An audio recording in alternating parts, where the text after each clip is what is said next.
Yes. Not this week. Darling, No, we can at start the end of streaming everything now. this week, I just sat down and I played Sorry? like a bunch of games and I was We happy. can start streaming. I realized, Oh, wait, there's like gotcha. It's my assistant. I love him. We're streaming, babe. Okay. Recording. Good to go. All right. Well, I'm gonna wait on his go. Okay. We're live. We are live. All right, everybody. Well, welcome to a Saturday edition of Variations on a Theme called COVID's Readings. We have something very special in store for you tonight. Kind of kick off the holiday season. To my left, which is probably actually my right in Zoom land, I don't really know how this is going to work. This is Laurel, and she has put together this wonderful evening of 3 special plays. They are called Just a Mess of Christmas, which is our 3rd and final one that she wrote and directed. Our second one is the Poinsettia Adventure. And the first one is called A Medicine Called Christmas. Medicine Called Christmas is about a half hour long. Poinsettia Adventure is about 5-10 minutes. And then Just a Mess of Christmas is about an hour, I would say. Probably a little. Fantastic. Just to give you wonderful, wonderful people, a little bit of a background about what Variations is. It is a group that was started in April, strictly because I was bored at home in quarantine and decided to do Hamlet just for fun with friends. And it kind of became this group of 200 plus members as of right now. Just a little bit, I'm just gonna plug a couple things while we're here. Next week, we're going to be doing a play called, which is directed by a lovely person named Kay Radley. She's actually going to be in the show tonight. Thank you for that. We'll adjust. We are also doing a holiday benefit read. The holiday benefit read is it's 3 episodes of kind of warm holiday tales. One of them is The Gift of the Magi. The other one is something called Odd and the Frost Giants by Neil Gaiman. And the other one is The Lion, the Witch, and the Wardrobe. That will be dropping on New Year's Eve, December 19th and December 26th. So please feel free to check us out. Also, feel free to check out our Facebook page and our Instagram page at Variations Theater Company to tune in on all of our regular readings, which is on Thursdays at 7:30 p.m. I want to say thank you to Laurel, and I want to say thank you to everybody who decided to kind of come on this adventure with us. The majority of these plays are made up of new people, which is really exciting for me because I had the wonderful opportunity to meet them all, and to work with Laurel has been a dream. So I'm going to turn this over to her, and she's going to basically be your host for the evening. So Laurel, thank you. Thank you, Val. Welcome, everyone. This is so exciting. Yes, as Val mentioned, I wrote Just a Mess of Christmas a few weeks ago, specifically for Variations. This is something that I had in mind to kind of celebrate the season, and I love Hallmark Christmas movies, but they're so fun to make fun of. That's kind of half the fun of it. So I thought a great way to do that would be to create some parodies and have some fun with them. So that's going to be our final show tonight, is Just a Mess of Christmas. A Poinsettia Adventure was also something that I wrote myself, and that was for a UCB class last year. So I was able to kind of write that and get the idea for a slightly longer script. The first show that you'll be seeing is A Medicine Called Christmas, and that is not written by me. That's written by Dr. Sydnee McElroy and Justine McElroy, who have a really entertaining podcast called Sawbones. It's a medical history podcast. It's really fun, but they, like me, love them some Hallmark Christmas cheesiness. So they wrote this script in 2018, I believe, and performed it as part of their Christmas special. So that's going to be the first thing you're seeing, and I will go ahead and turn it over to my fabulous casts. Again, thank you so much for joining us tonight, and I hope you have a really great time. Thanks.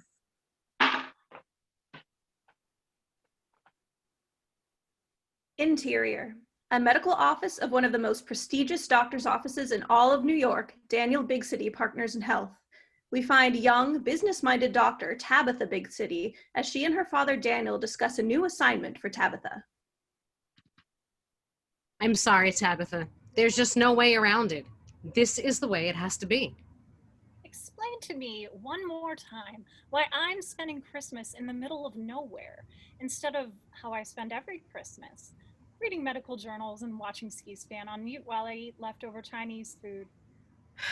For hundreds of years, the men and women physicians of the Big City family have participated in a holiday doctor exchange program.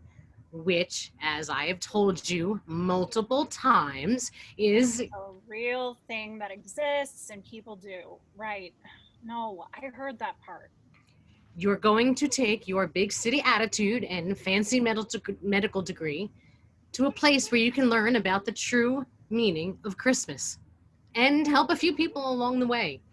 In exchange, we'll be taking on their town doctor who will be teaching us how to be, I don't know, more folksy and approachable, I guess. Dad, I know everything I need to know about Crittenmond.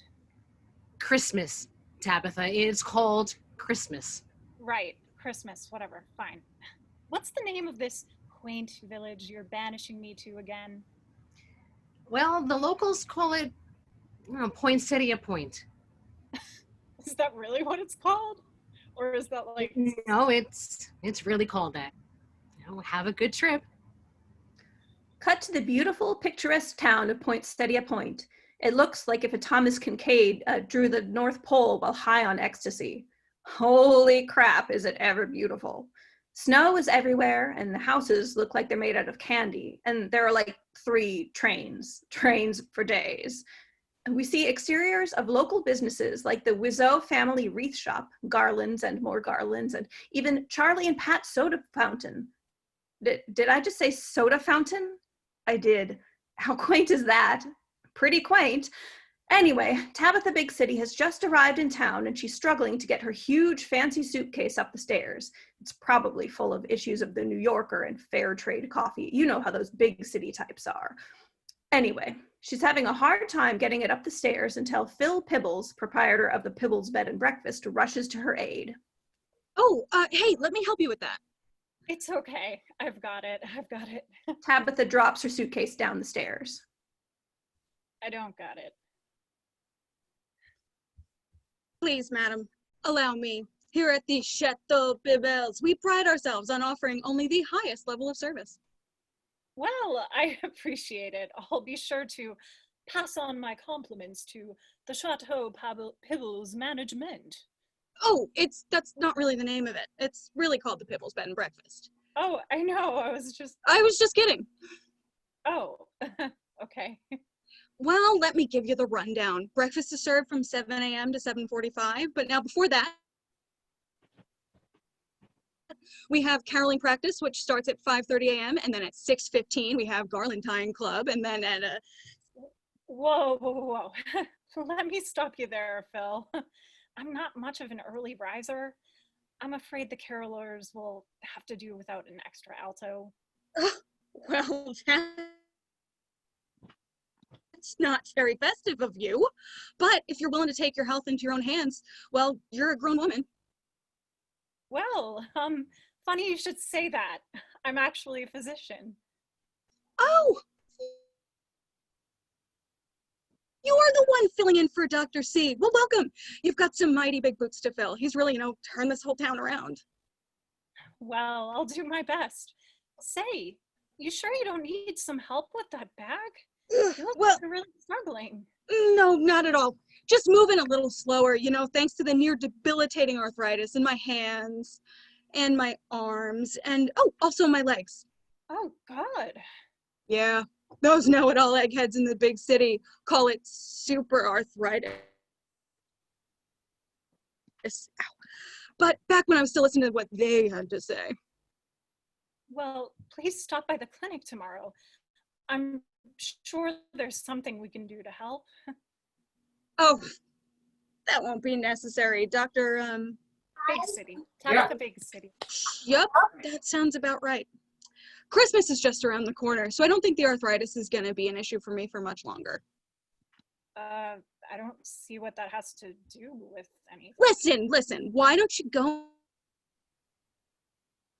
in, get settled, I'll take your bag up to your room, and then I'll lie perfectly still on the floor for 3 hours and sob silently to myself on account of the super arthritis. Then I'll finish getting you checked in. Oh, did you leave your wreath in the car, or is it? My wreath? Left it at home, huh? I don't blame you. I try not to carry anything over 18 ounces if I can avoid it, too. I'll have Mrs. P send up a few options, and you can choose one for your door. Thanks.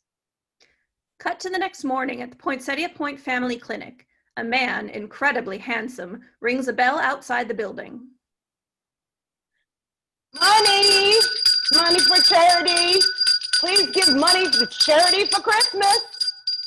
Excuse me, I'm looking for, A great way to help those less fortunate than you. well, sort of. I'm supposed to be working at the Poinsettia Point Family Clinic today. Sure, I can help. No problem. That'll be $5, please.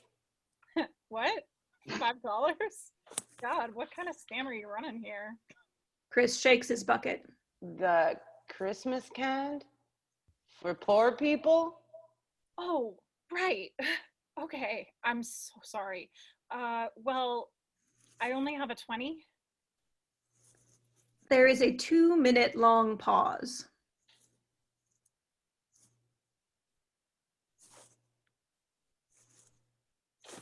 You know what? It's Christmas.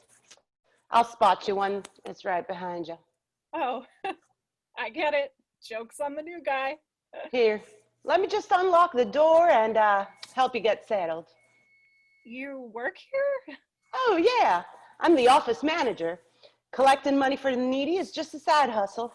I'm Chris Evergreen. Tabitha Big City. Oh, I know. We've been expecting you. Hope you got plenty of tinsel and holly berries in that bag. I don't know that you all need any more decorations. You guys really go all out for Christmas, huh? Doesn't everybody? I think I have a copy of NSYNC Home for Christmas on cassette at home, but that's about as festive as I get. I don't understand. I don't know. I guess it just wasn't never a big deal for our family. Dad always volunteered to work Christmas. My mom was allergic to trees. Also, my Gam was the one who always went all out for Christmas. And when she died, it just never felt the same.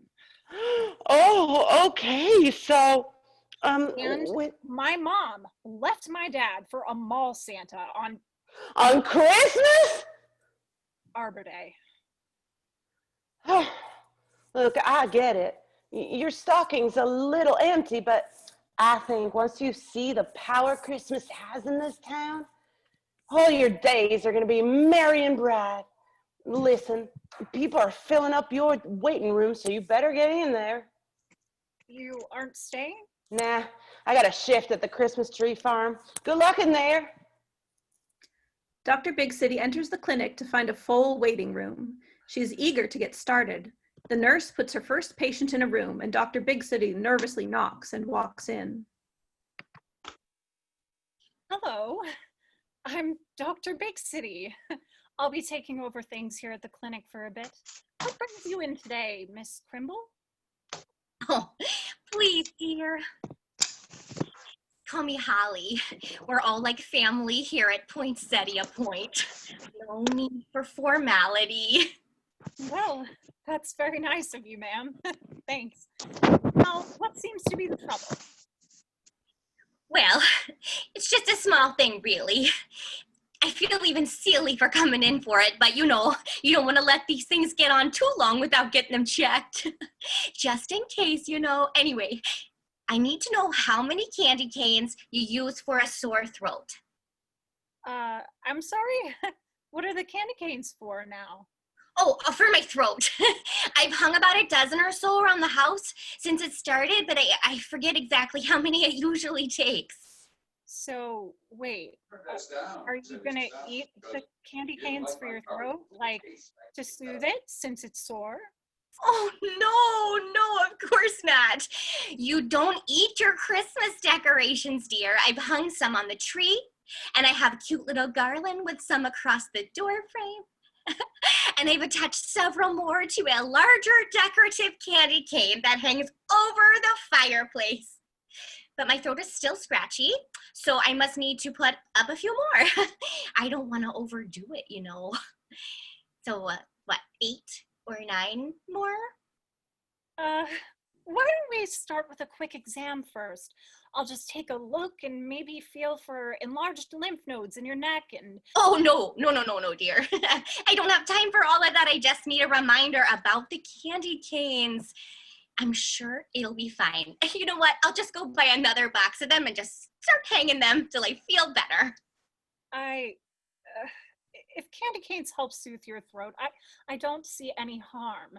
But I would really feel better if I could just do a quick exam to ensure this is just a viral illness and it'll go away on its own. You know, I think I have the answer to this question written down at home somewhere from a checkup that I had once before. I'll just be going now. Thank you anyway, honey. It was so nice to meet you. Take care. And, well, good luck with your other patients. I'm sure you'll get the hang of it. Ms. Crimble leaves in a rush, clearly a bit disappointed in the new doctor. Tabitha is a bit flustered by the strange encounter, but shrugs it off and heads to the next room. Hi there. I'm Dr. Big City, and you must be Mr. Frankson. It says here in your chart that you have high blood pressure. Is that right? Yeah, Doc, I gotta tell you, nothing is working. It's still just as high as ever, maybe worse. Well, tell me about the treatments you've tried so far. Well, it started with building one gingerbread house.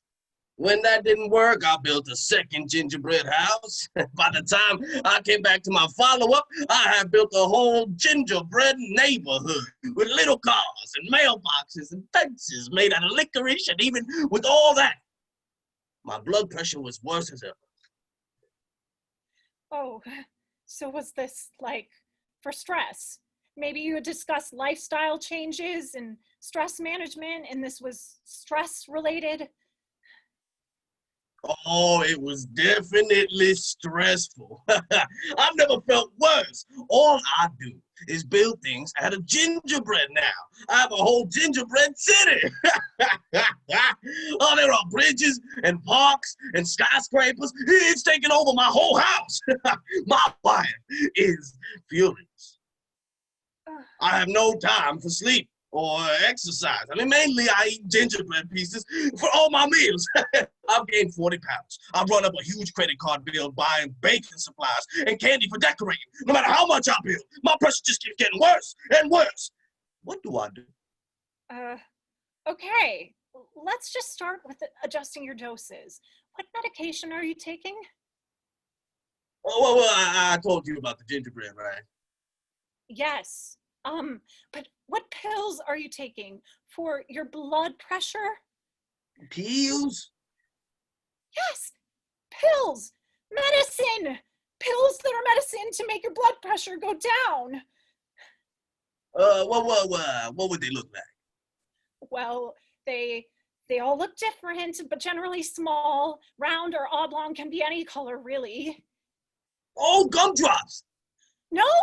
What? No, pills, medicine. Oh, wait, hold on. My phone is buzzing. I gotta take this. Yeah, hello? Honey. Oh, what's wrong? Slow down. Slow down. Which one fell over? No, not the gingerbread Walmart. He collapsed and he took out the gingerbread Taco Bell? Are you kidding me? And the gingerbread Arby's is on fire. Oh. Gingerbread Arby's is on fire. How is that possible? Yeah. I'm leaving right now, honey. Yeah. Just you know what? Just keep throwing some royal icing on it. Yeah. Listen, sorry, Doc. I gotta take care of this. But your blood pressure. We have to do something. This is serious. Yeah. I got it. Gumdrops. I'll just, I'll keep using the gumdrops. Gumdrops. Yeah, I got it. Mr. Frankson rushes out to deal with the gingerbread fire while Tabitha sits, puzzled by the whole interaction. She wanders, still befuddled, into the room next door to find a man with an obviously broken left arm and a right arm that appears fixed at an odd angle. He is also very clearly in pain. Oh my goodness, your arm. When did this happen, Mr. Cameron? Well, The right one here got broken when my neighbor, Mr. Gibbler, drove his one-horse open sleigh into a drifted bank and got upset. So I drove my one-horse open sleigh over there to help him, and I ended up upset too. So we're both in that bank trying to help each other get unupset when I broke the darn thing. It seems like maybe it didn't heal exactly straight. Can you use it at all? Oh, yeah. I can use it. I can do this. And this. How was that break managed? Oh, well, after I talked to the doctor, I went straight to work on putting up Christmas lights. I got Santa and his reindeer up pretty easily. And the inflatables, they weren't too much trouble. But I did end up in a bit of a pickle when I was putting the lights up on the roof. It was hard to maneuver up there, what with the arm and all. And wouldn't you know it, I ended up falling off the ladder and breaking the other one too. Well, we need to get an x-ray of that right away to determine the extent of the fracture and whether or not we can just get away with it, setting it and casting it. A cast? No, ma'am. No cast for me. It's 3 days until Christmas.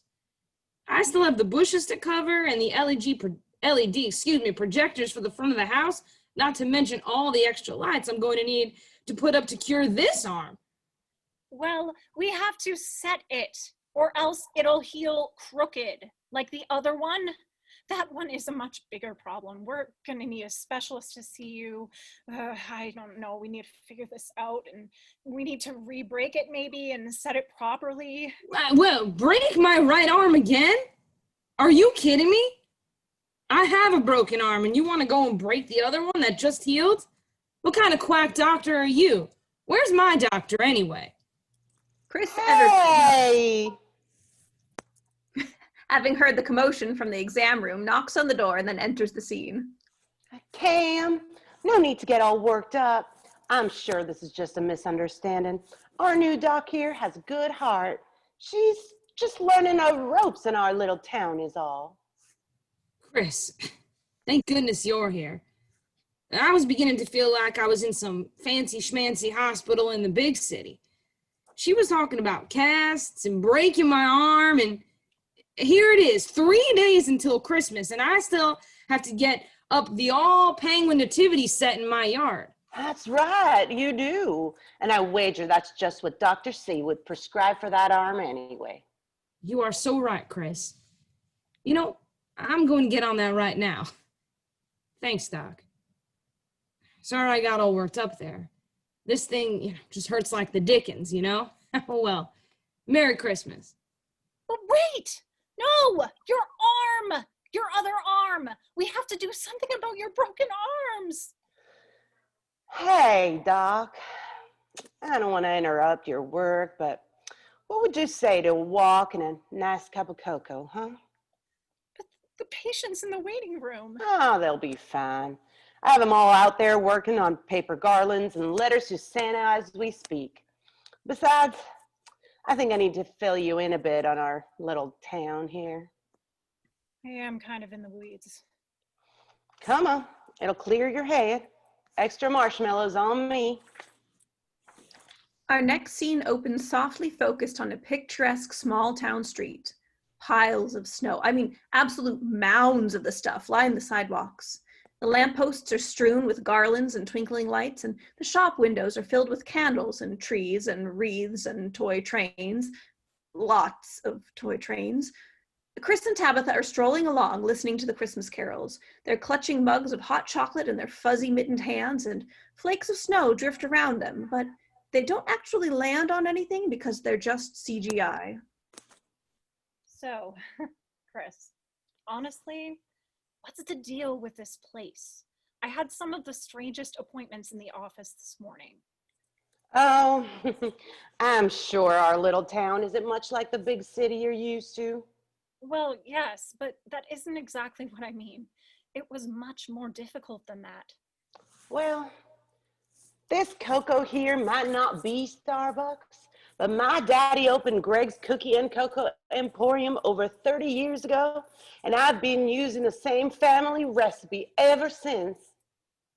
I can assure you that the number one ingredient has always been love.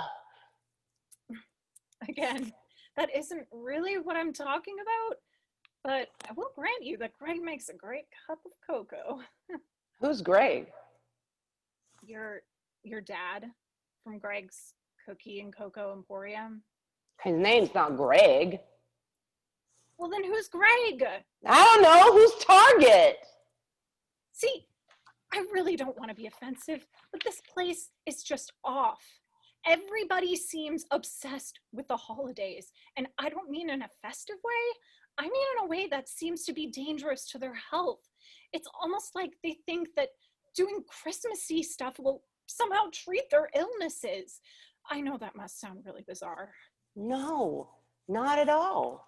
I think you're beginning to understand the true meaning of Poinsettia Point.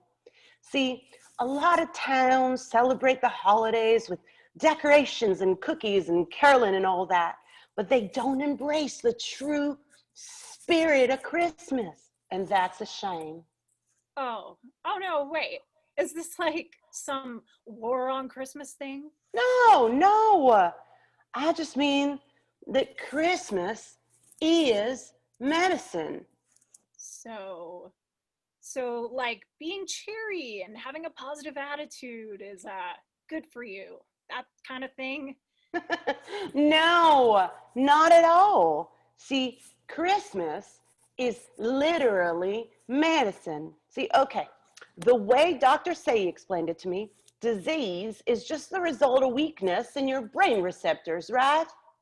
That's completely wrong. So all you have to do to get healthy and stay that way is to make sure the receptors are strong again. And the best way to strengthen your brain receptors is with Christmas cheer.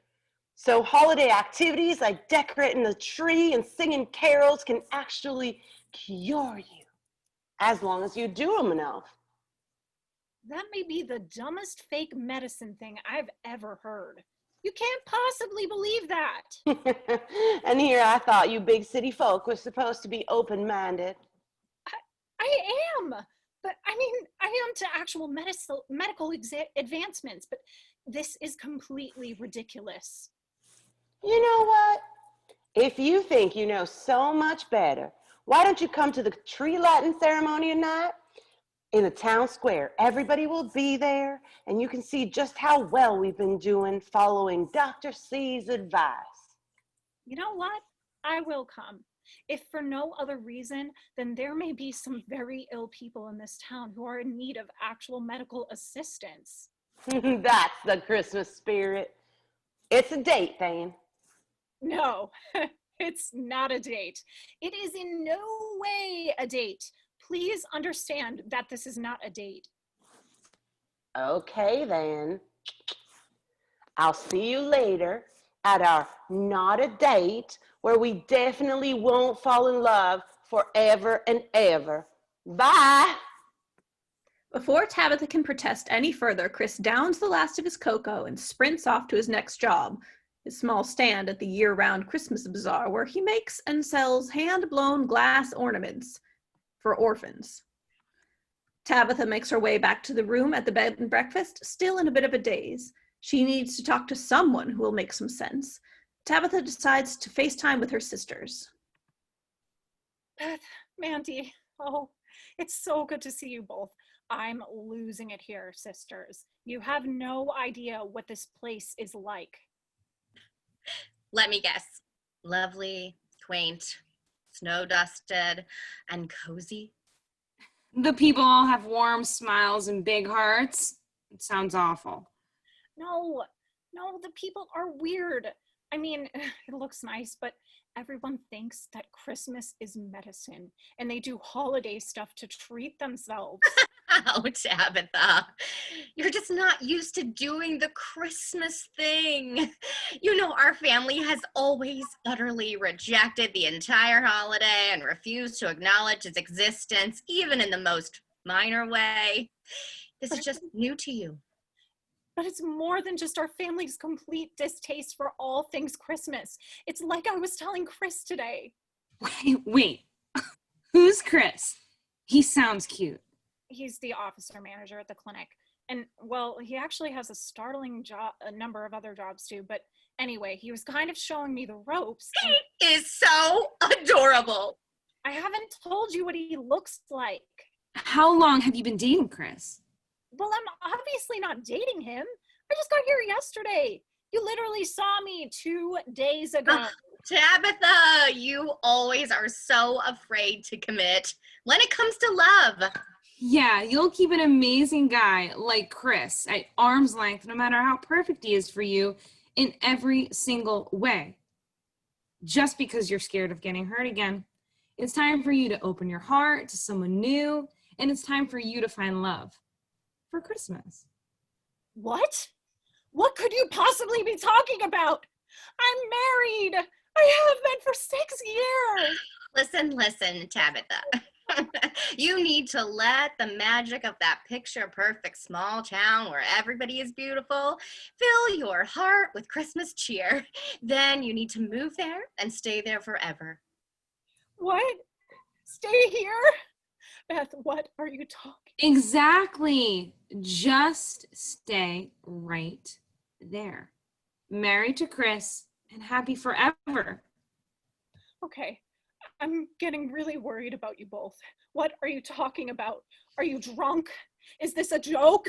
Good one, Tabby.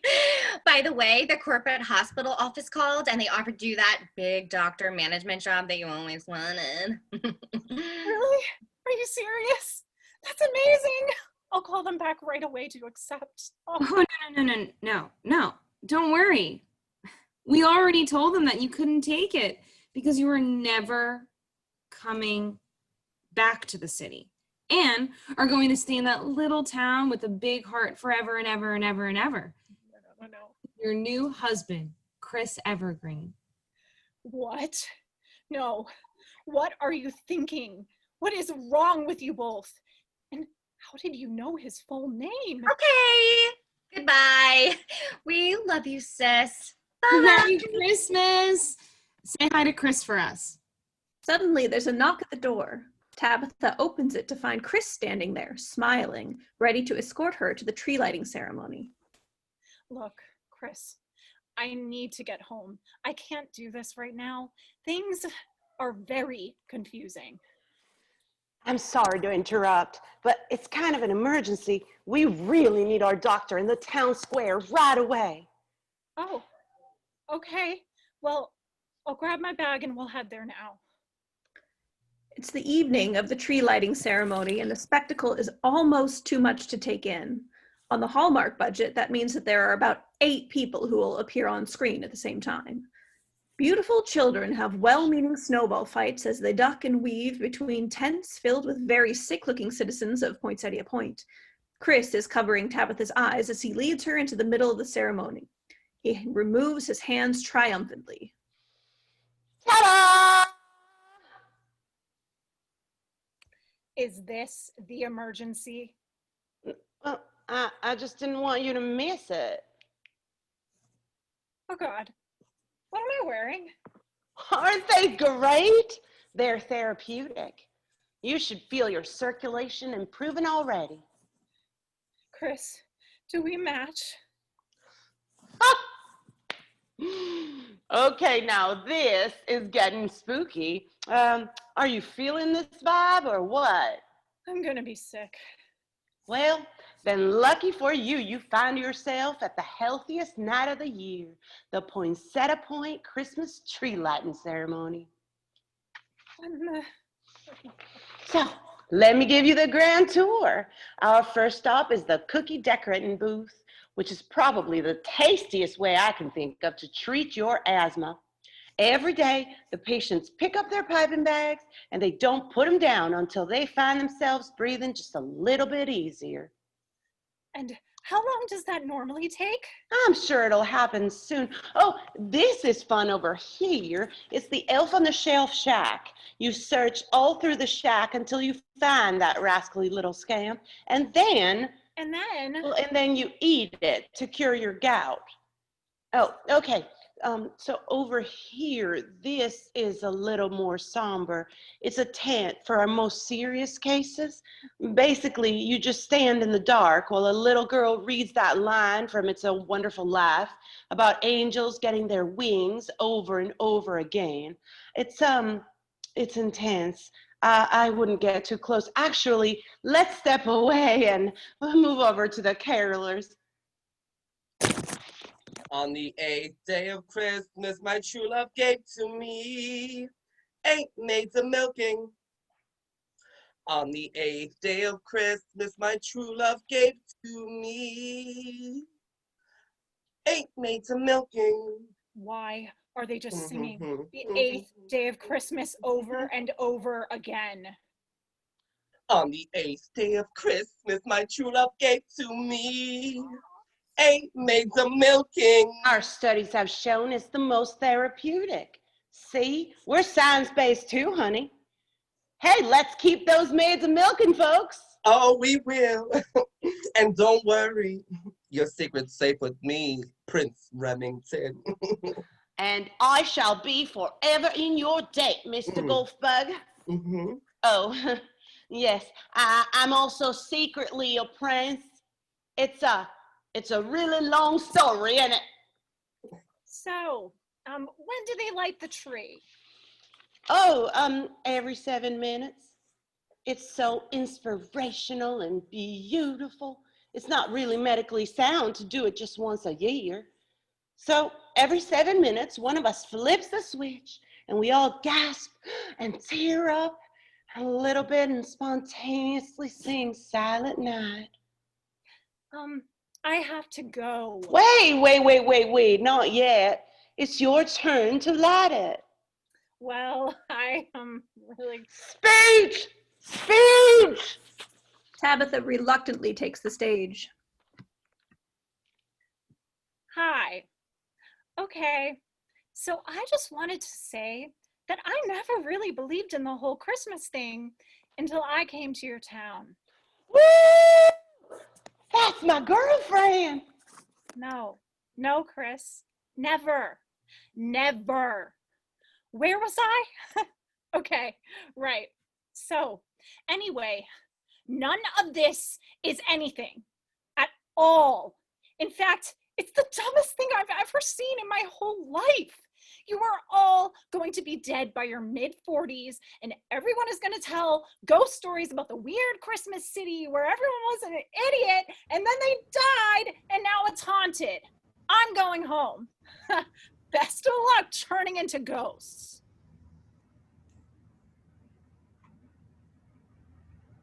What? Well, looks like I'm just in time. Dr. C! It's Dr. C. But you know what? Don't answer. I'm gonna find an Uber. I just have to ask, how are my patients? Dear sweet little Tabitha.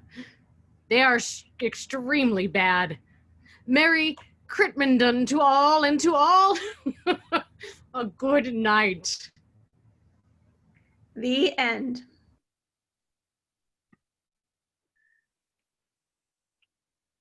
Bravo, everyone. Excellent job. So that was A Medicine Called Christmas, again by Sydnee McElroy and Justine McElroy. The next show we have coming up is A Poinsettia Adventure. This is a short sketch, so it should only last about 5 minutes. So yeah, I'll let my next cast take it away. Thanks, folks. Enjoy.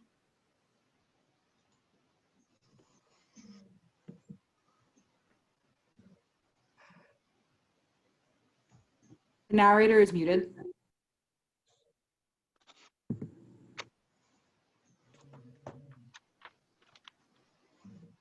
Oh, sorry. All right. A Poinsettia Adventure, a Hallmark Christmas parody by Laurel Brierly. Interior, poinsettia shop, night. A sign reading Green's Poinsettias hangs on the wall of a room packed with Christmassy foliage. Everly, A woman in her mid-20s who we're supposed to believe doesn't know she's stunningly beautiful, busily walks around the shop creating a few different holiday-themed poinsettia arrangements. Her father, Chris, enters from a back room. Everly Green, what are you still doing here? You should have gone home hours ago. I know, but it's the busiest time of year. Oh, Everly, how is a girl like you supposed to find love and happiness if all you ever do is work? Dad, I never even think about love. I'm perfectly happy here with our poinsettias. Well then, what if I sent you on a little adventure? Everly looks up, intrigued. A poinsettia adventure? Cut to exterior, snowy airport day. Everly descends an airplane staircase to Target, bundled in designer outerwear that a florist could totally not afford. A flight attendant drapes a lei made of poinsettias around her neck. Welcome to Poinsettia City. Everly notices a handsome limo driver in his mid-20s, Nick, whose teeth literally sparkle when he smiles, holding a sign that says Everly Green. The stretch limo is parked photogenically but dangerously close to the airplane. Everly demurely bats her up. I'm Everly Green. Just the woman I've been waiting for. I'm Nick. Come on, hop in. You've got a poinsettia convention to get to.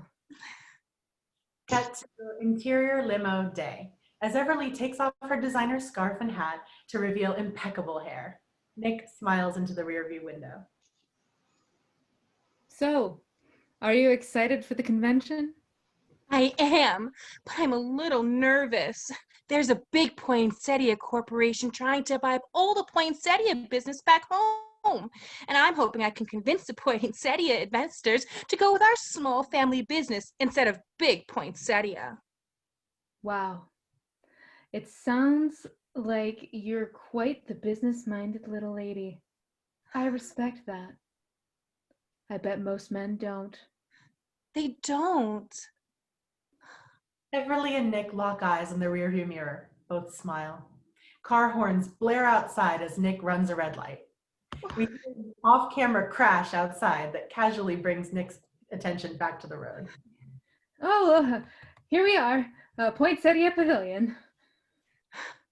Oh, I'm so nervous. I don't know if I can do this myself. Don't worry. I'll be right by your side.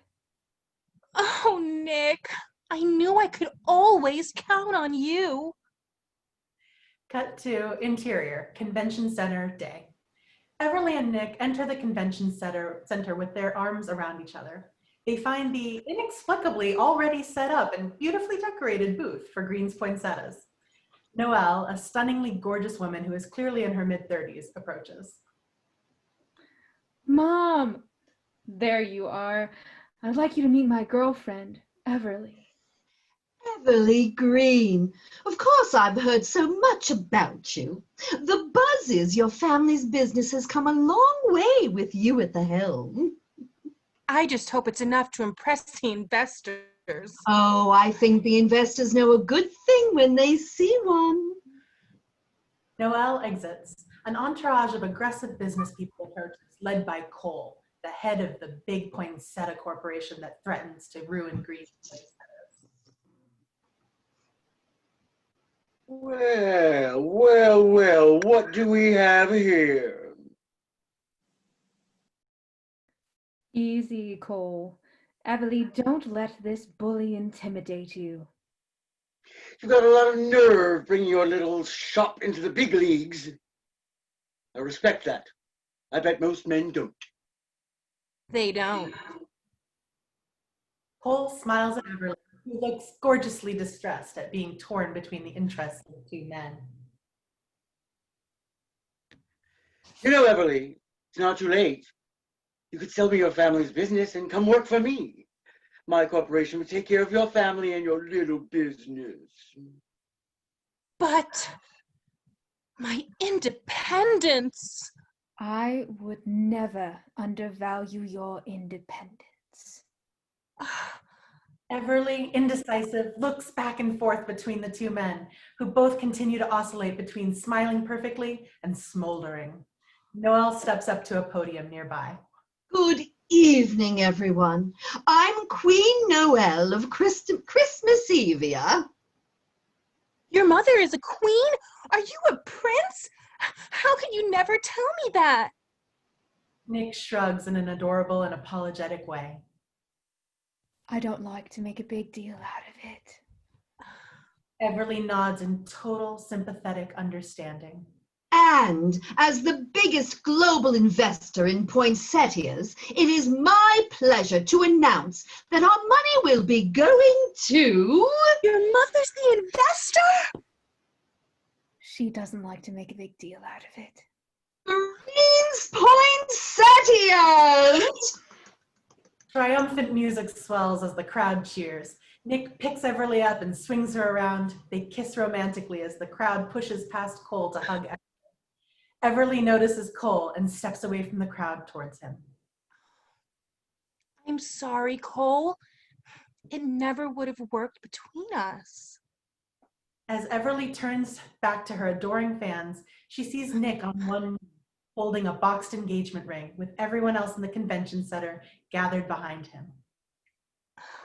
Everly Green, I've loved you since the first time I laid eyes on you. Will you marry me? Yes! Yes!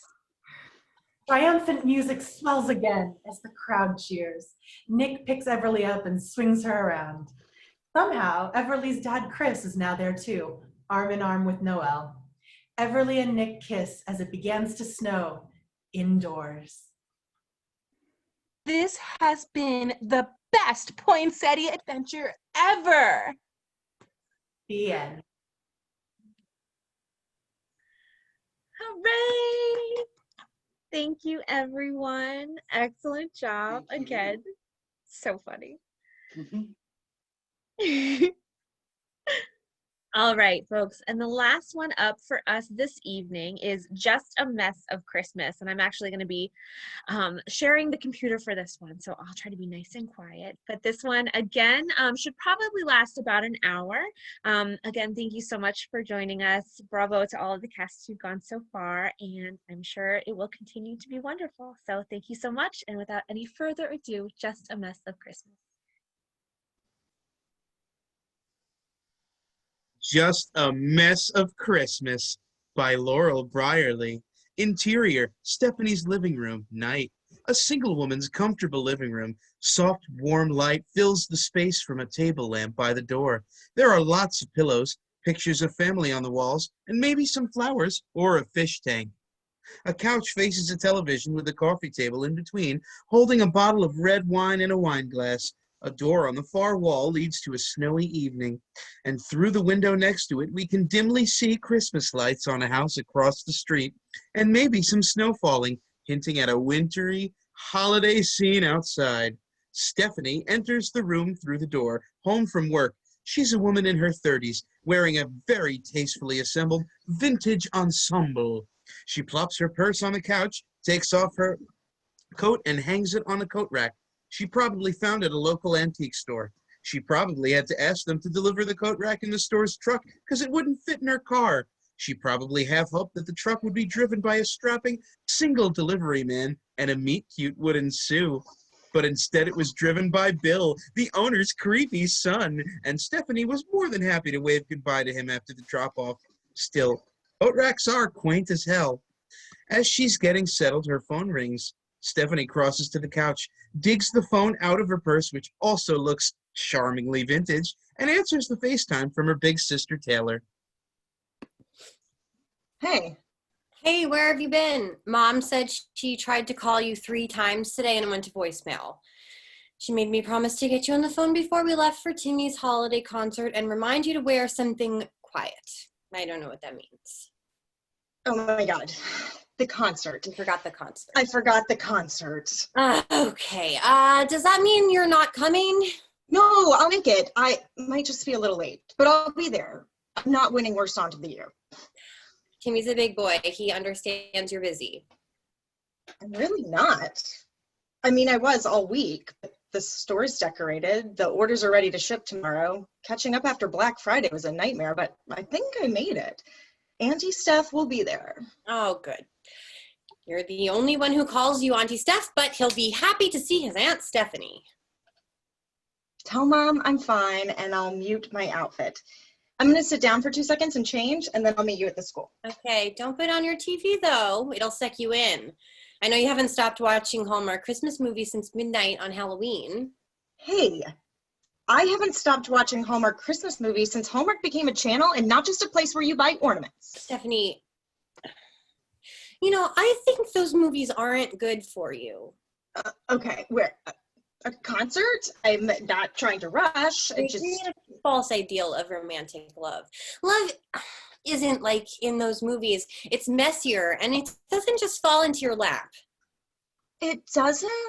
No. No, I know you walk around town hoping to cinematically drop a glove and have a handsome stranger return it, or accidentally pick up the wrong Starbucks because you and a handsome stranger serendipitously ordered the same thing. Serendipitously? Does Timmy have a vocab test tomorrow? Spelling. Mm-hmm. All I'm saying is handsome strangers murder people. Actually, not in these movies. I watch Hallmark, not Lifetime. Now, let me get ready because I don't want to be late, Auntie Steph. Oh, you never are. Because nobody calls you that. See you soon. Bye. Bye.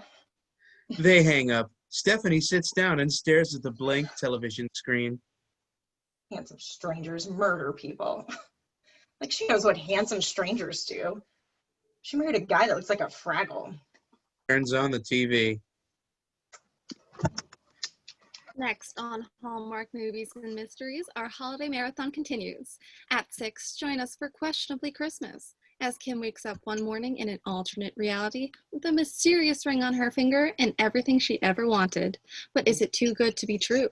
It is. It is too good to be true. Then, at 8, we'll follow Kelly to East Westphalia, where she enters a Christmas baking contest and meets a handsome stranger who has a secret. In royal icing. He's a prince. See? Sometimes handsome strangers are princes. And at 10, sit tight for a holiday to remember when a young woman struggles to recover from selective amnesia in time to finish her novel and marry her fiancé on Christmas Eve. Classic. I remember, Jack. I remember. Oh, the old while you were sleeping reverse. Her gaze moves to the bottle of wine and the glass, and she thinks for a moment. I am about to sit through a 7th grade band concert. Okay, Uber, what do you have for me? And tomorrow, stay with us all day for movies about big city women in small towns, learning that the true meaning of Christmas is love, and that any older, bearded gentleman could be Santa Claus. But 2, an Uber night. About 10 minutes later, the Uber driver sits in the driver's seat as the back passenger door opens and Stephanie, her coat back on, gets in shivering and rushed. Shakes some snow out of her hair. Hey, how's your night going? I'm fine, thanks.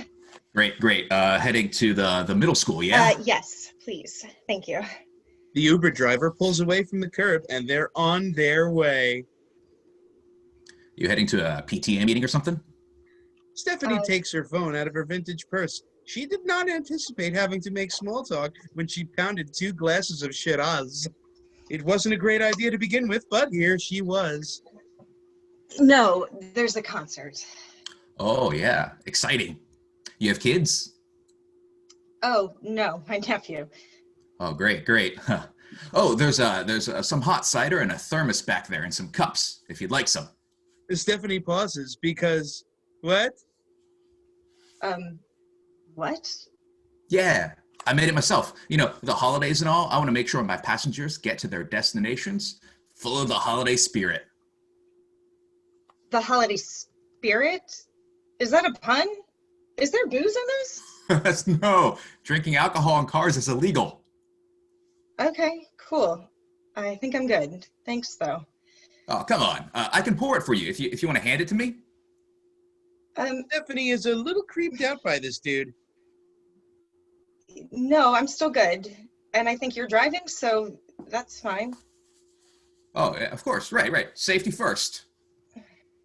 Stephanie relaxes and goes back to her phone. Hey, you ready for the holidays? Just about. Yeah. Celebrate Christmas? Yes. What kind of work do you do? I own a store. Oh, wow.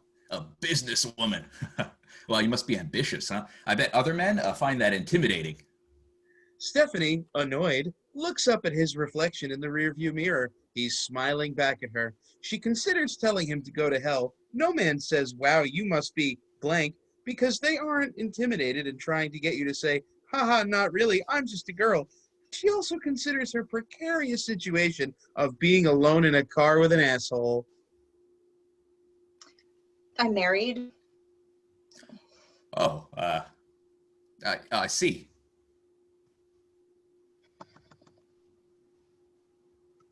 Hey, you should really try some of that cider. No. Thank you. Well, it's really good cider, though.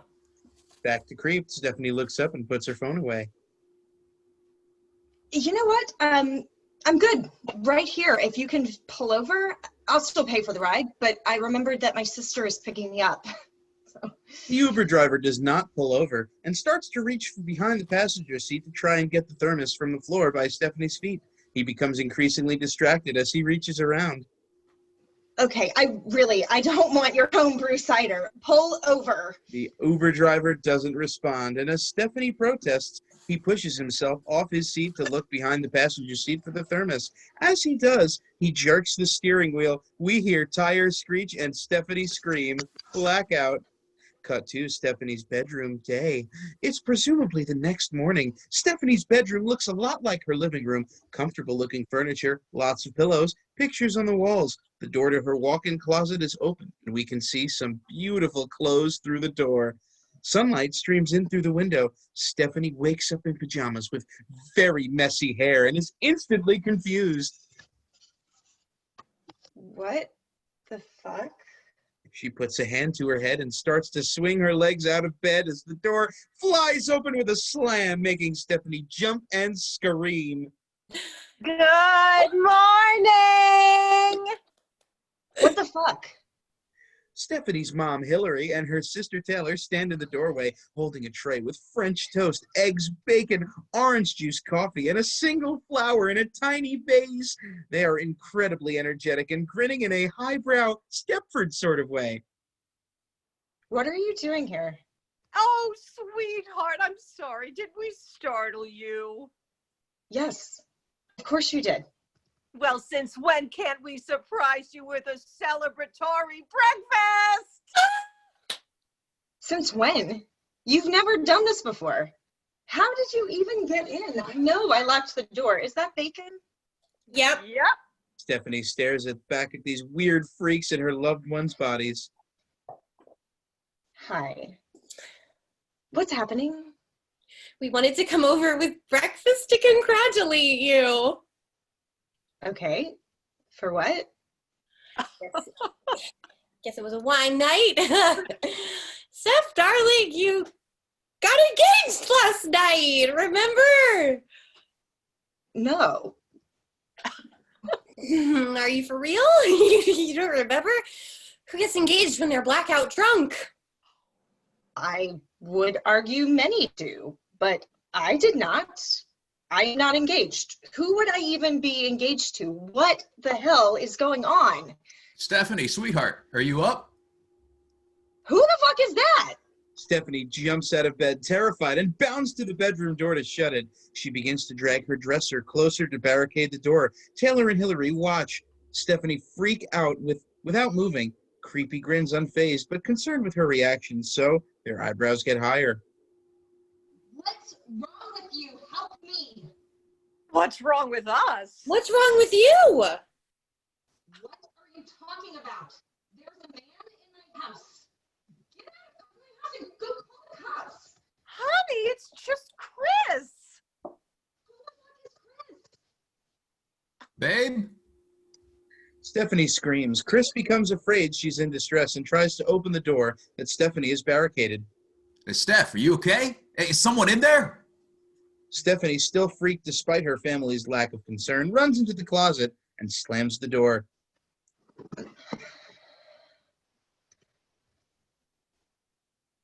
Cut 2. Interior closet day. Stephanie dives into a pile of laundry on the floor and peers out at the closed door with a pair of leggings draped over her head. She can hear her mom and sister, who are in no way freaked out over the weird dude outside her bedroom. Chris, it's just us. Hang on a second.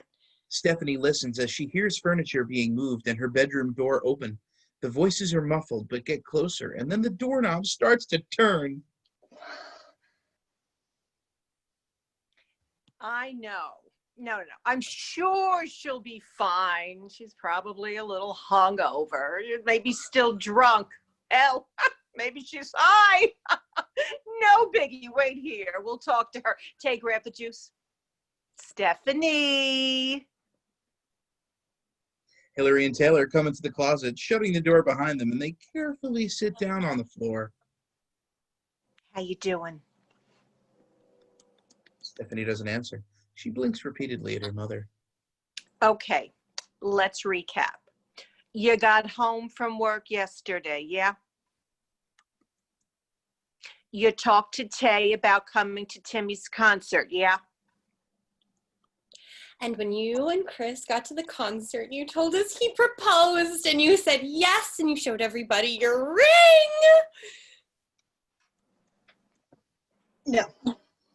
No, that is apparently when I crossed into this dimension from mine. I don't know anyone named Chris. I took an Uber to the concert, and I don't even remember getting to the... Stephanie pauses, finger still raised, as she notices the engagement ring on her ring finger, and she pauses in shock, and then appreciation for the vintage diamond on her hand. Taylor and Hillary exchange nervous looks. Do you remember now? No.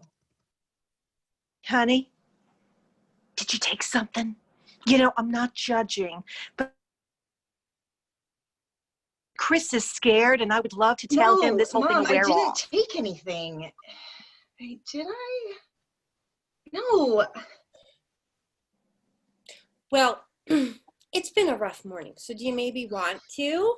Oh, good idea. Yeah. Honey, do you want to? Because I think I have a Xanny somewhere. Taylor hands Stephanie the orange juice while Hillary finds a Xanax in a pill case in her jacket pocket. Okay, now let's take this and eat some of that nice bacon. And by lunchtime, you'll remember your wonderful fiancé who gave you the nice sparkly ring. Stephanie takes the Xanax and finishes the orange juice. Oh, but maybe we'll skip the lunch because there's lots of calories and juice and bacon. Okay, Mom, let's give her a minute.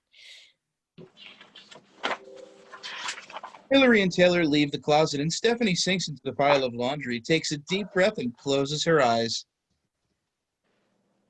I am losing my mind. It's like I woke up in an alternative reality with a mysterious ring on my finger. Stephanie can hear her mother's muffled voice through the door. Chris, honey, don't worry. I've seen this 100 times on TV. Now, have you ever seen While You Were Sleeping? Wait. No? Sandy Bullock? She was in that bus one, too. No? Okay, well, WebMD calls this selective amnesia. Oh, my God. Oh, but don't worry. I'm sure she'll be back to normal before your Christmas Eve wedding. Oh, my God. I'm in a Hallmark Christmas movie. Cut 2. Interior, Stephanie's bedroom day. Really, I think everything will be just fine. Stephanie slowly emerges from the closet, shutting the door behind her. She's still not fine. Oh, see, Chris, she's fine. She's fine, right, sweetheart? You're fine. Oh. She notices Chris for the first time. It's the Uber driver from the night before. I know you. Oh, thank God. I was running through all the bookings I'd have to cancel, but you remember. Everything's fine. Eat your bacon. You're the Uber driver. You were trying to give me cider? Oh yeah, that's how we met, Steph. But I haven't driven for Uber in years. Now I own the biggest limo service this small town has ever seen. You know that. Oh, sure, Chris, I know that. Now that you've seamlessly provided that helpful exposition. Yeah, Kringle's cars. Kringles. Kringles? Your name is Kris Kringle? Like Santa Claus? Well, I think he spells it with a K. Oh my gosh, it is just like Santa. I never noticed that before. That's funny. That's funny because it's like Santa, you know? Why don't we give Steph a minute to, get dressed and do something better with her hair? Yes, yes. It's a busy day. Got to get moving. Stephanie sits down on her bed as Hillary ushers Taylor, Chris, out of her room. She sits in shocked, confused silence for a moment until she hears a voice. Hey! Stephanie should probably be startled by this newest development, but it isn't the most alarming thing to happen this morning. She slowly turns her head to see a shimmering, translucent person leaning against the wall by her window. They are wearing Victorian clothes, and their faces sunken and pale, but delicate and lovely. Stephanie picks up a piece of her bacon, which is now cold and not, as her mother would agree, worth the calories, but she eats it anyway and nods to the ghost. Hey. Weird morning. Yeah. Weirder by the second. I don't want to be rude, but... Oh my gosh, oh, I do this all the time. I'm being so rude right now. Barging in, not even bringing breakfast to a passively aggressive judge you for eating. Oh my gosh. And like, not to knock your mom, she's on her journey. Who am I, right?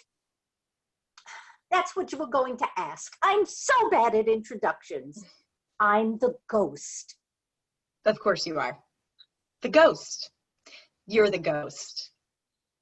Yes. Wow. Some people are not okay with me being the ghost. I get screams and shudders and yuck. Okay, this is great. Yeah.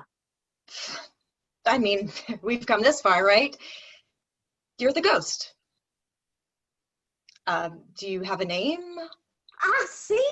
The worst at introductions. I'm the ghost of Christmas movies.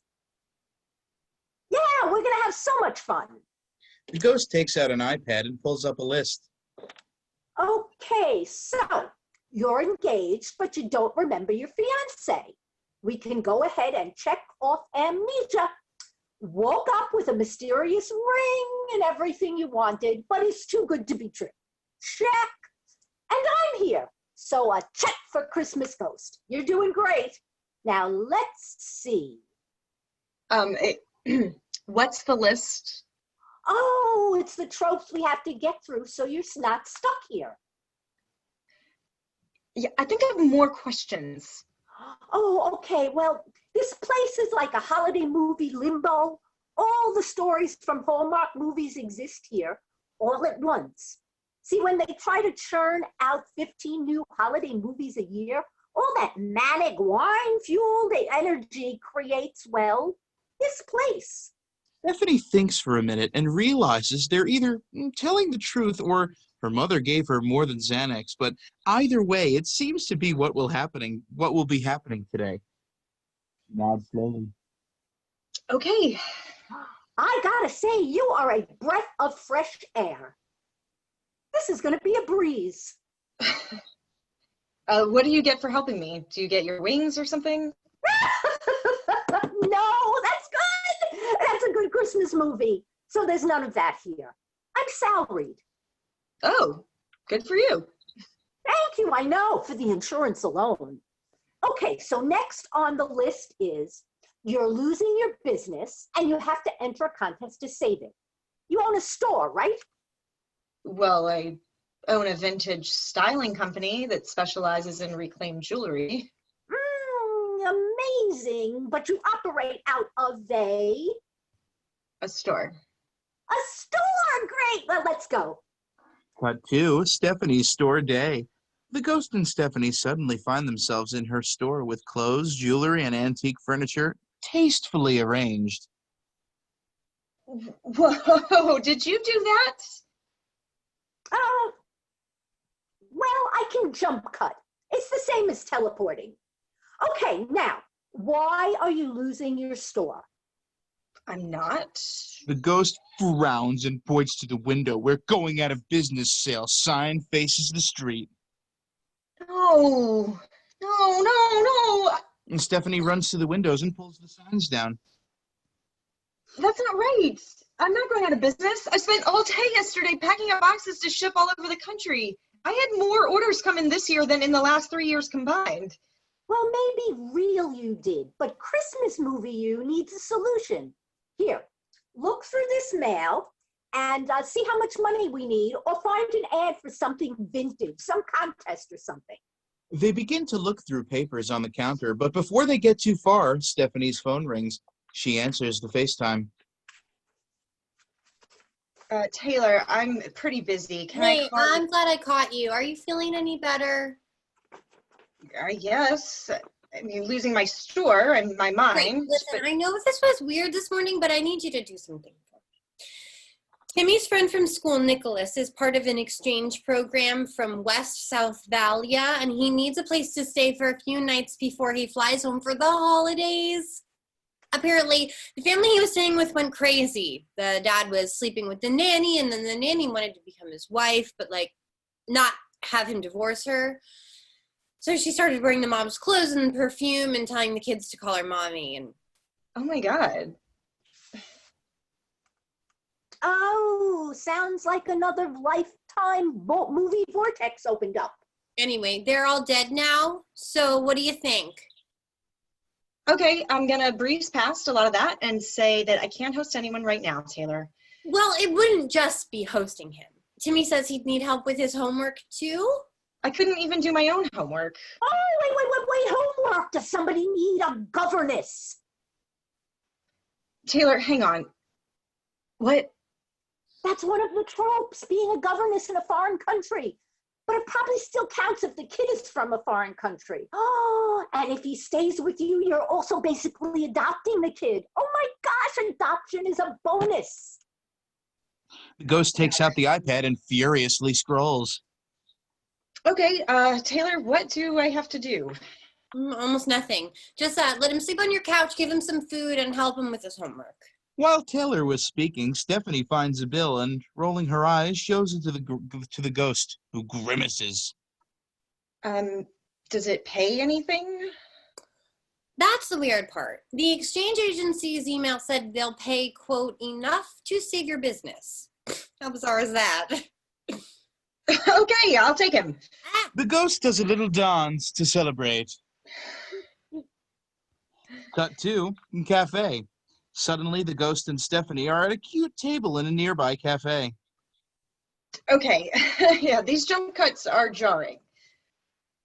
There are pastries and sandwiches on display, and bundled up people order and wait for coffees. The ghost again has the iPad out and is making notes. Okay, so if this works out, that covers governess and resolves saving your business. A little disappointing, though, to have that sewn up without a grand prize for something. I wanted to see what a vintage shop equivalent of a poinsettia decorating competition would be. Or watch you make high-stakes sales pitch to some big city investor. Or run a talent competition with a huge grand prize. But you and another mother act out your aggression towards each other by living vicariously through your children. Oh, well. Should we eat? I won't tell your mom. Steph? Chris is holding 2 coffees as he joins Stephanie and the ghost, seating himself in a third chair. Oh. Oh. Hi. I was just coming by the store to see if you were feeling any better. I'm so sorry this morning got so... well, I don't really know what happened. To be honest, I don't really know what's happening now. Here, this is for you, just the way you like it. He hands her one of the coffees. She takes a sip, and it is, in fact, just the way she likes it. I know you aren't remembering things right now, and I want you to know that's okay. Okay. And I'm here when you're ready to talk. Okay. And I would never want to do anything to make you uncomfortable. If you want to postpone the wedding, we can do that. We can do whatever you want. I just want to make sure you're okay. Okay. Okay. Well, I'll let you get back to your lunch. I love you. Okay. I mean, that was pretty sweet. That man is a stranger. He's a handsome stranger. Handsome strangers murder people. Ah, this isn't Lifetime. Here. The ghost waves her hand, and a cheeseburger and fries appear in front of Stephanie. Eat. And then we'll go home and welcome your new child into your life. Stephanie begrudgingly takes a big bite of her cheeseburger, and we don't see her eat the whole thing, but we can assume she does before we cut to Stephanie's living room at night. Stephanie pulls out the sofa bed on the couch that faces the TV. The ghost sits in a chair nearby, flipping through the television channels. Every channel is showing Hallmark Christmas movies. Oh, I love this one. Oh, Candace Cameron Burr is a big city doctor in a small town office. And a handyman takes her shopping for winter clothes and brings her coffee, and then they fall in love. Oh, and in this one, Candace Cameron Burr is a businesswoman whose father's company is taking over a ski resort, but then she falls in love with the owner's son. Oh, and in this one, Lacey Chabert, you know, Party of Five with the voice and that little lisp and the secrets in her hair from The Other Thing. She helps Mariah Carey save Christmas. Oh, and in this one, Candace Cameron Burr loves shoes, and that's I know. I know, I've seen them. I've seen all of them. Oh no, I don't believe that. Nobody has seen all of them. They're infinite in number, but they're all the same. Everyone is so happy. People always fall in love. And see, that's how you know it isn't real. Nobody is happy around the holidays. Listen, I used to think the same way. All I wanted was to wrap up in warm holiday stories. But when you do that, you turn into a Christmas ghost. I mean, you mean like metaphorically, right? Oh, at first, yeah, pale skin, out of fashion clothes, lots of regrets. But then also when you die, you come here and you haunt the living who end up here. Oh, like me. That's what we're doing now. There's a knock at the door. Oh, your orphan is here. He's not my orphan. He's just gonna sleep here and do homework until he goes home. Your exchange son, then. Stephanie opens the door, revealing Nicholas. He is not an 11-year-old, but a handsome adult in his 30s. Oh, I'm sorry. I was expecting someone else. Can I help you? Hey, Stephanie. I'm Nicholas. Oh, there must be some mistake. My sister said you were a 7th grader. Oh, no. I see the confusion. I know your nephew Timmy from the school. I'm an exchange teacher. Oh, I didn't know that was a thing. But I thought she said you need help with your homework. Oh, yes, I must grade homework assignments. Obviously. Okay. Just a second. Stephanie shuts the door with Nicholas still outside. It's, not what we thought. The ghost is pouring themselves a big glass of wine. I can totally see that, but this looks entertaining and you should let him in. You want me to let a strange man into my house? Another Another strange man? Another handsome strange man.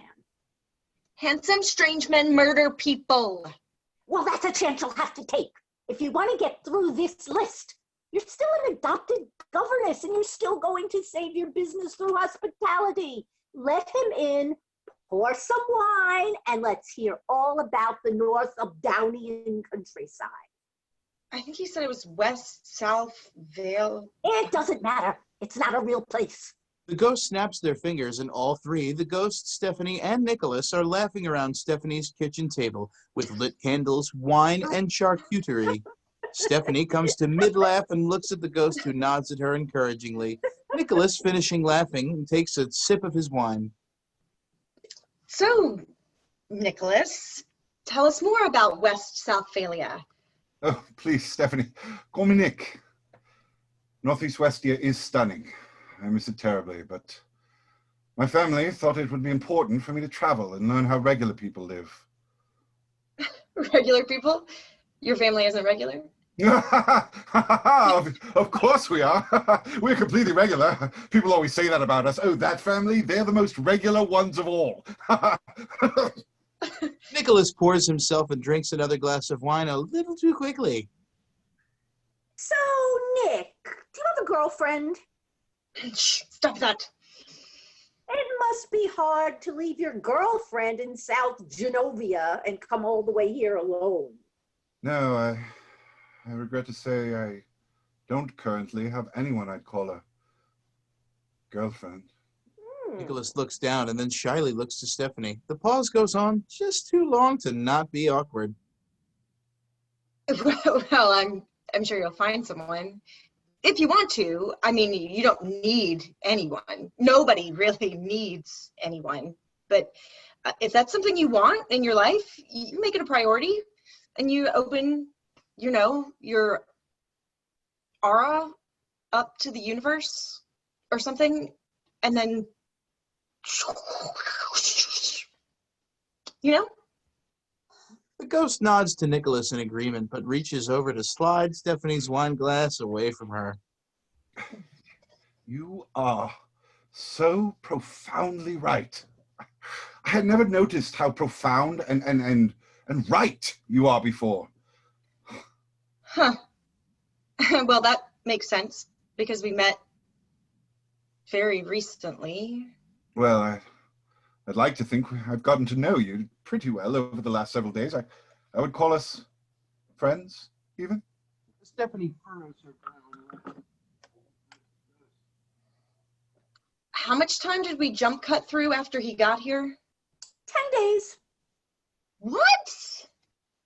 Nikki, sugar, could you give us the room for just the quickest minute? Of course. I should pack my things anyway. I've far overstayed my welcome, and the Queen will expect me home for the holiday. I mean, my mother. My mother will expect me back. Queen, I don't know the Queen. Who knows a Queen? It's fine. You're fine. We're moving along perfectly. Why did you skip so much time?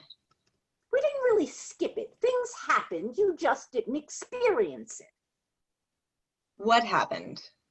Well, you and Chris spent some lovely nights strolling in the lightly falling snow, admiring the Christmas lights in town, and playing hide and seek in the Christmas tree lot.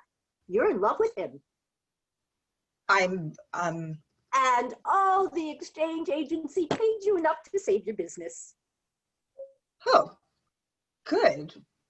And then you and Nicholas spent some lovely nights strolling in the gently falling snow and admiring Christmas lights around town and playing hide and seek in the Christmas tree lot.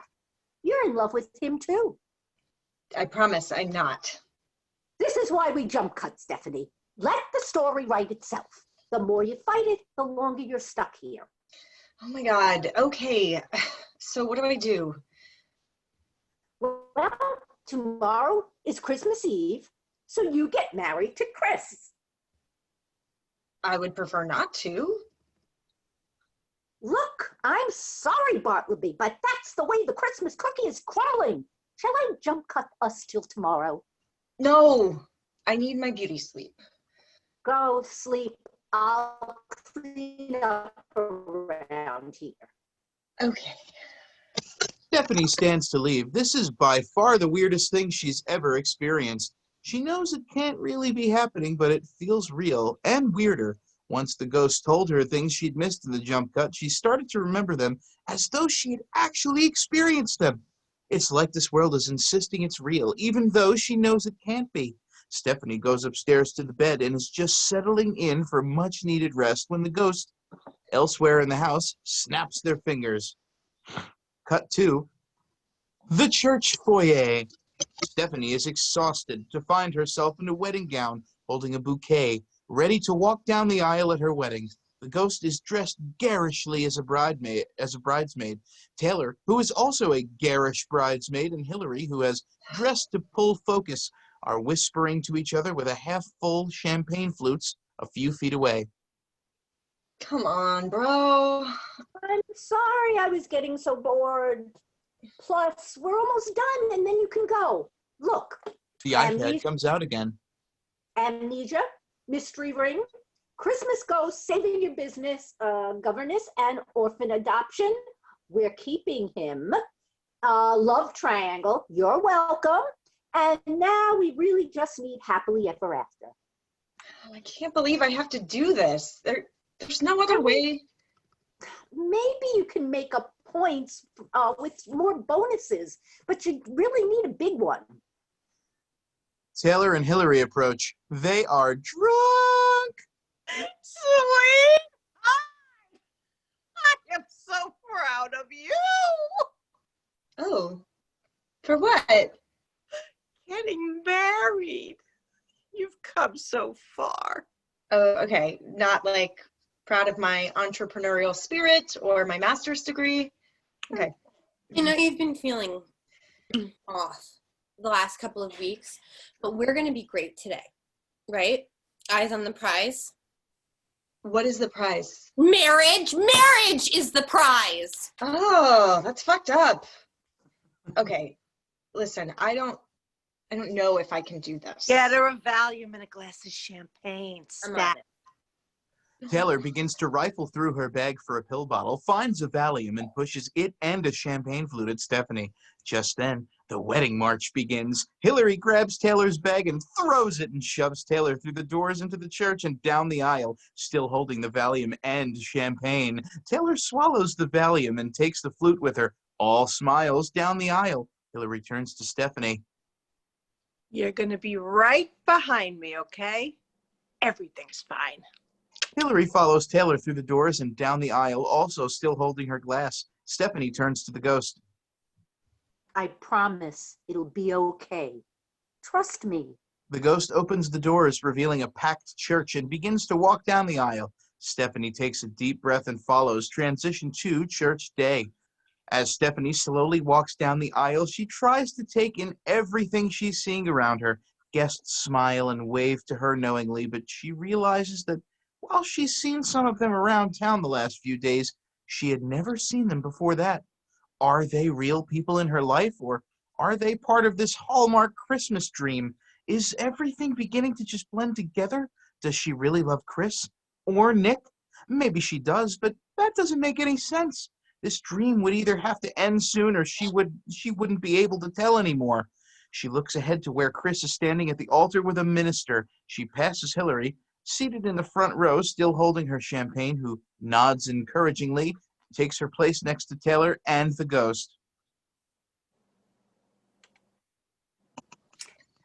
Dearly beloved, we are gathered here today to join these two attractive people in holy matrimony. If anyone has any reason why these two shall not be wed, please speak now or forever. Wait. What? I'm sorry. I can't do this. It isn't fair. Uh-oh. Stephanie, I'm sorry. I've been keeping something from you. A secret. A huge secret. Oh my God, not a secret. What's happening? I'm sorry, I don't know. I can't marry you. Everyone in attendance gasps, and Stephanie is shaken, not knowing what this means for her. I'm sorry, but my destiny has to come first. You see,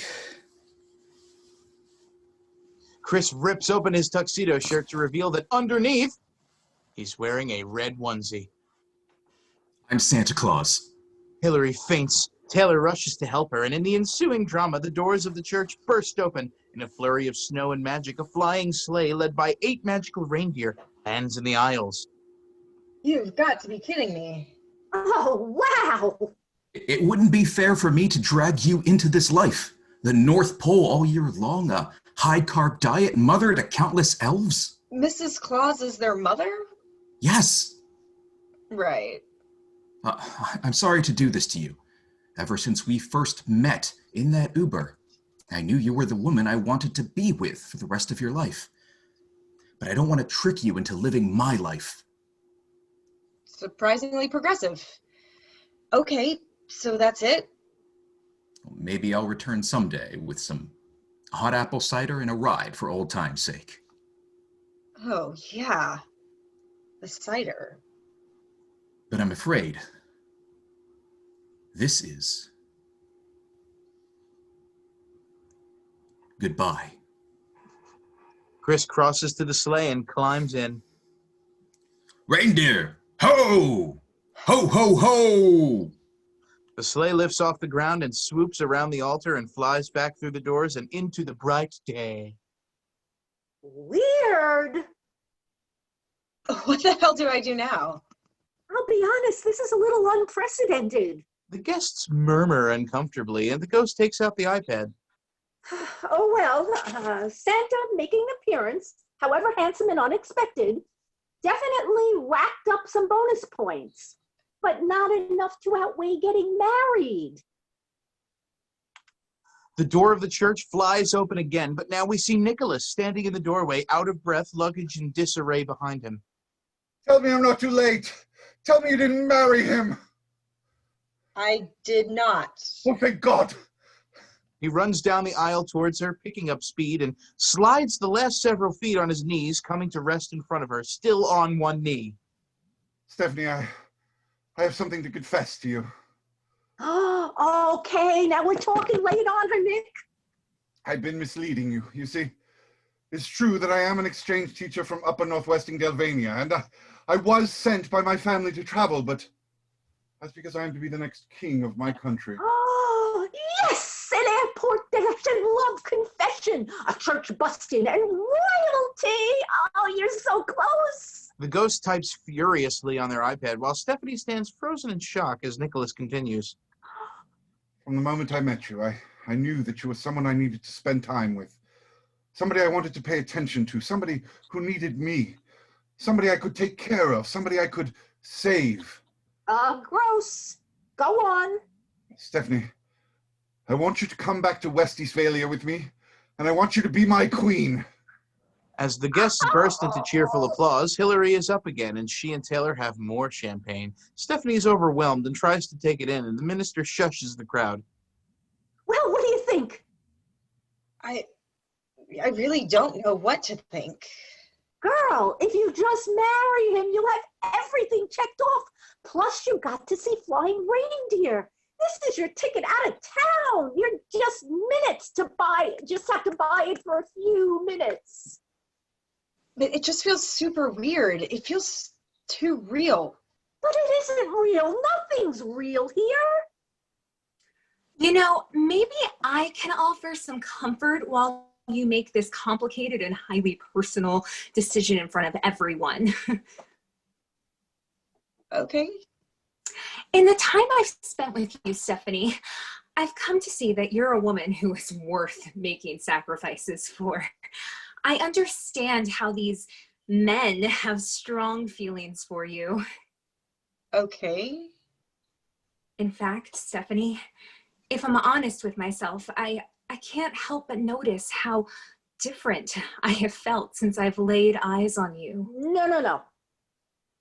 Stephanie, I know this must seem sudden, but I'm prepared to leave the priesthood and become a lesbian and run away with you. As he keeps professing his plans for their life together, the wind inside the church begins to pick up in an ominous fashion. You've got to do something quick. What? Why? What do I do? The wind gets stronger and there's thunder and lightning inside. Hats are blowing everywhere. Champagne is spilling. It's mayhem. I don't know, but the indecision is too much. The universe isn't used to free will. You're supposed to do things you're supposed to do. There's a formula. You're creating a tear in the Christmas continuum. How? What do I do? Stephanie, please, pick me. I'll be your knight in shining armor.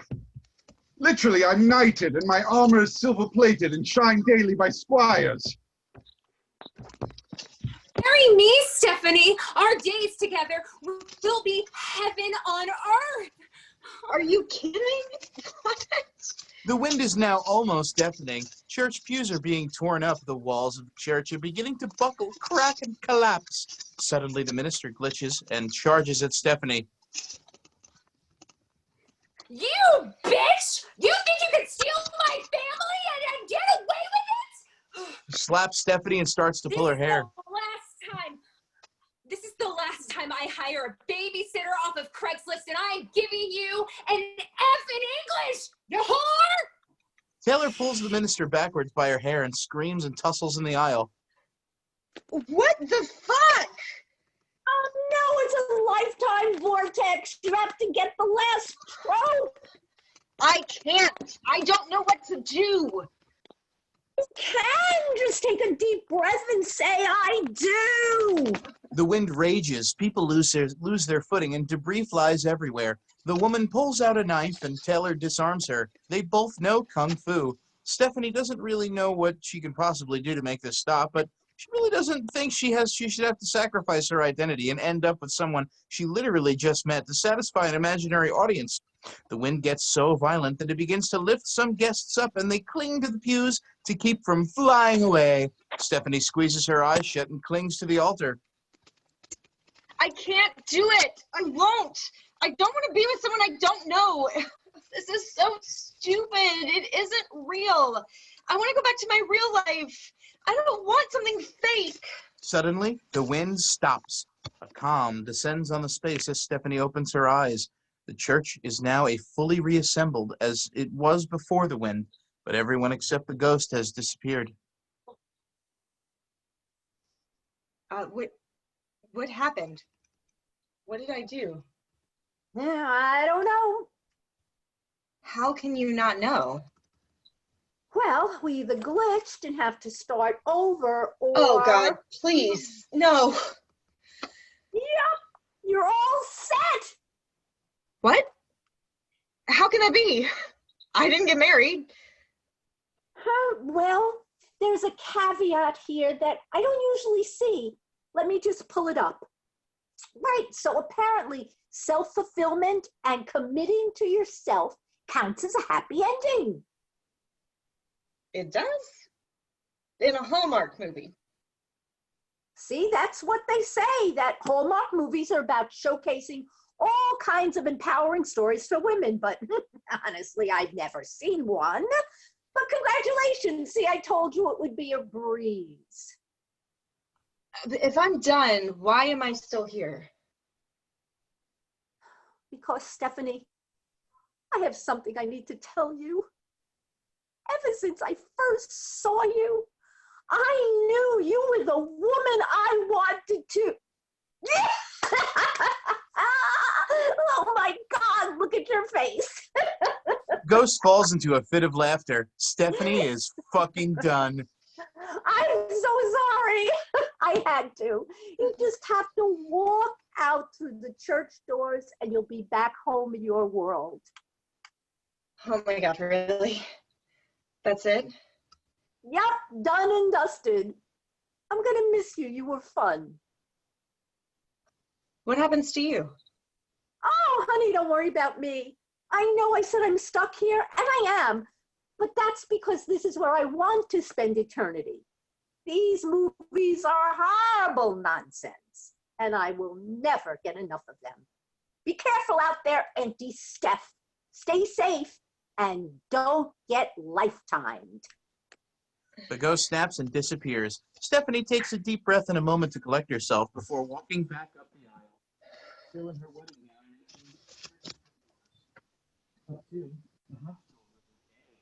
Stephanie groggily wakes up in a hospital bed wearing itchy paper hospital gown.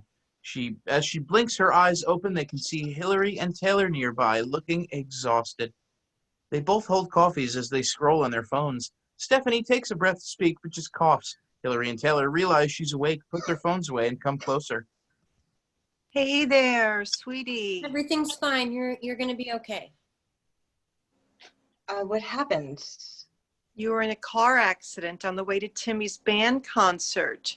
The road was icy, and it seems like your driver must have gotten distracted. I was so mad that you were late, and then I felt awful when the hospital called my phone and said you were here. I'm sorry. No, it's fine. I'm always late. I mean, I'm late Auntie Steph. Oh, honey, nobody calls you that. A doctor enters from the hallway with Stephanie's chart. Stephanie? Oh my God. I'm glad to see you. He realizes the doctor is Nicholas. You were out for a while. How are you feeling? My head hurts. Bet it does. You were very lucky you were in the back seat. You walked away from a terrible accident. Can we take her home soon? We want to make her a nice breakfast. Does that sound good, sweetheart? Bacon and eggs and pancakes and orange juice. It sounds great. Now that she's awake, we'll get her paperwork together and get you folks out of here in no time. Thank you, doctor. You know, it's been such a comfort having you here. You've taken such good care of our Stephanie. No problem at all, ma'am. You know, they pay me around here to save people. Dr. Saint. I'm sorry. Dr. Saint? Is your name Nicholas Saint? Like Saint Nicholas? Like Santa Claus? No. What? No, my name's William. Are you sure you're feeling okay? So much better. Yes. Geez, too bad you're such a mess while the cute doctor is around. Shut up. You almost get killed, and see how good you look. All right, let's get you dressed. We have your coat and some clothes for you. I'm going to go bother people until they get your discharge papers done. Here, I'll help you. You know, you really are lucky.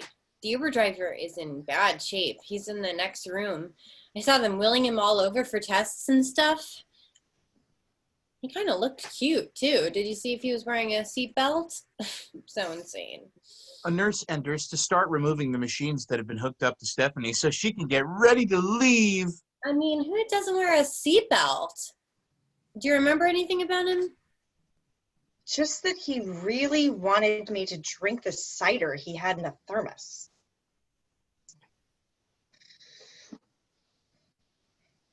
Laurel.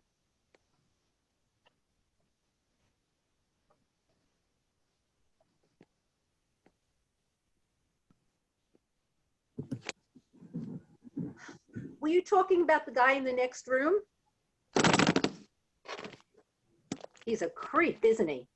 Honey, you are luckier than you know. Stephanie is unsurprised to see that the nurse is the ghost of Christmas movies. They wink at Stephanie. He's a creep? Oh my God, I'm sorry. Have the cops not been here to talk to you yet? They're going to want to talk to you. That guy has been drugging and kidnapping passengers since Thanksgiving. The only reason they caught him is because someone recognized his car from the reports when they were pulling you out of it. Crazy, right? He hasn't said what he did with the other girls yet. It was smart of you not to drink that cider. I mean, I don't know who would. It's like something out of a Lifetime movie. I'll go tell the detectives you're at work. Do you want another pillow?